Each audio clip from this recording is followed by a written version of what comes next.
Welcome back to Let's Talk Electric by WesBank.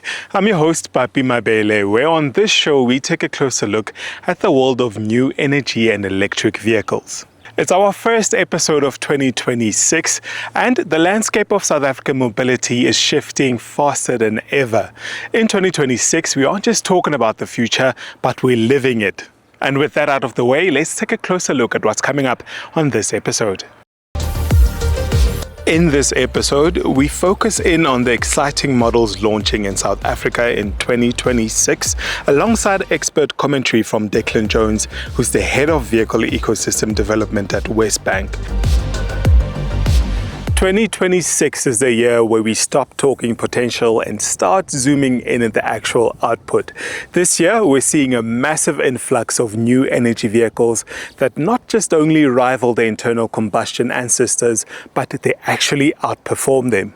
Starting off with the luxury and performance heavy hitters.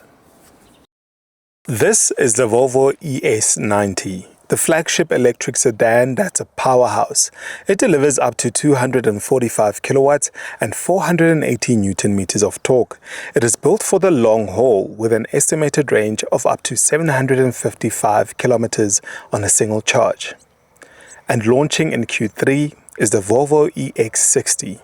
The P10 all-wheel drive derivative targets a massive 375 kilowatts with an estimated range reaching 660 kilometers on a single charge. Then it's the Audi RS e-tron GT, the high-performance flagship which rockets from 0 to 100 kilometers per hour in just 2.4 seconds. It's got a 105 kilowatt-hour battery that supports a high-speed 320 kilowatts DC fast charge, getting you from 10% to 80% in roughly 21 minutes. The Audi Q6 e-tron, a technological spearhead delivering 285 kilowatts of system output. Built on 800-volt architecture, it offers a maximum range of up to 625 kilometers. Then it's the Lexus RZ. This crossover provides an estimated range of up to 395 kilometers on 20-inch wheels, or roughly 435 kilometers on 18-inch wheels. And then it's the Mercedes-AMG SL63 SE Performance. This hyper-hybrid pairs a 4-liter V8 bi-turbo with a rear-mounted 150 kilowatts electric motor for a mind-bending total of 600 kilowatts and over 1,400 newton meters of torque. Then we get the Lamborghini Temerario. The PHEV successor to the Huracan uses a V8 twin-turbo and 3 electric motors to generate a combined 676 kilowatts. Now let's look at the new electric and range extender players. First up is the Deepal SO5 Reeve. This range extender SUV uses a rear-mounted 160 kilowatt electric motor delivering 320 newton meters of torque. Thanks to its petrol generator, it boasts a staggering combined range of 1,059 kilometers. Then it's the iCow, which is a brand by Chery. The first model is a V23, which is the all-wheel drive version of its rugged SUV that delivers 155 kilowatts and 292 newton meters, with a pure electric range claim of 501 kilometers. BAIC Arc Fox T1. It redefines affordability. This compact EV offers a cruising range of up to 425 kilometers on a single charge. Leapmotor Beep 10.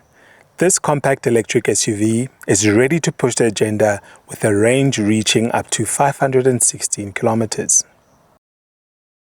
And now for the family-focused and practical NEVs. The Volkswagen ID Buzz Pro, the electric spiritual successor to the Combi, features a 150 kilowatt rear motor and a 77 kilowatt hour battery, offering a range of up to 498 kilometers.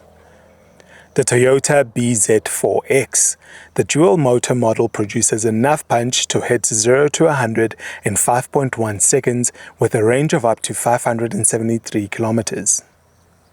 The Hyundai Palisade Hybrid, a massive arrival for families, expected to pair a 2.5-litre TGDI engine with a hybrid system for a combined output reaching 245 kilowatts. Then it's the Jetour T1 and T2 PHEV. These rugged off-roaders are scheduled to add plug-in hybrid power, boosting output from the standard 105 kilowatts up to 180 in high-spec turbo versions. To help us navigate the financial side of this massive new vehicle rollout, we caught up with Declan Jones, who's the head of vehicle ecosystem development at WesBank, to find out exactly how WesBank is evolving its financial models to help more South Africans transition to electric without the high barrier of new vehicle prices. Well, at the moment, it's pretty tough. We still follow the very traditional finance models that we've got. We don't have bespoke finance models just for EVs. The reality here is all around affordability as it sits in the market. There aren't many alternatives available, as we know. But we are obviously, looking at investigating opportunities for mobility solutions rather than outright ownership. And I think that's also going to have a room to play in the EV market. The nice thing is that there are more second-hand stock coming through now. And when I use the term EV, I'm using the term NEV, because we are seeing the pure EVs are growing very slowly in South Africa. What we are seeing is that the plug-in hybrids, there are a lot more models coming into the market, and we're seeing a lot more of those coming through in the second-hand market. We are not penalizing as a result of age or the fact that there are PHEVs. The market is what the market is, and we will finance at the market-related price, but it definitely will bring a lot more opportunity from an affordability perspective for people to explore new energy vehicles. And it's also very exciting. I think this year we're going to see a lot more affordable new energy vehicles coming into South Africa. So definitely from an access and a reach to new energy vehicles, we're hoping that a lot more of the population will have an opportunity to experience and utilize and own these new energy vehicles.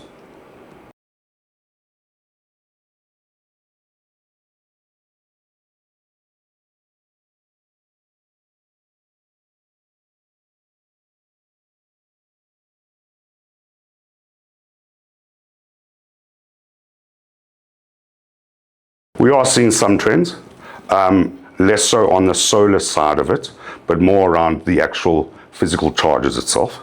I think a lot of the OEMs that we are seeing now are actually making that part of the purchase price of the vehicle, and it makes absolute sense.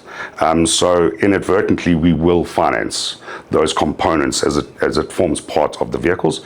Having said that, though, we have had a couple of initiatives, and we'll continue to look for opportunities and specials and deals with our OEM partners, where we do, if the vehicle doesn't necessarily come with an infrastructure, we will contribute towards that, and the OEM might contribute towards that. It depends very much on what the OEM strategy is and what opportunities we have to co-contribute to financing the infrastructure.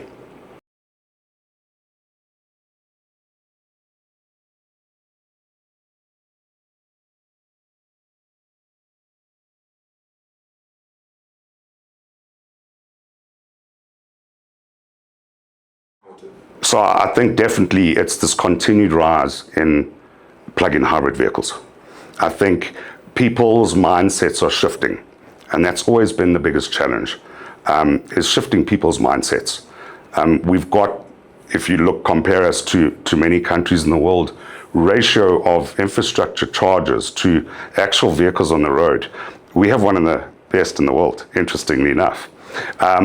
So I think it's going to be that emergence of plug-in hybrid vehicles, and more speak about new energy vehicles.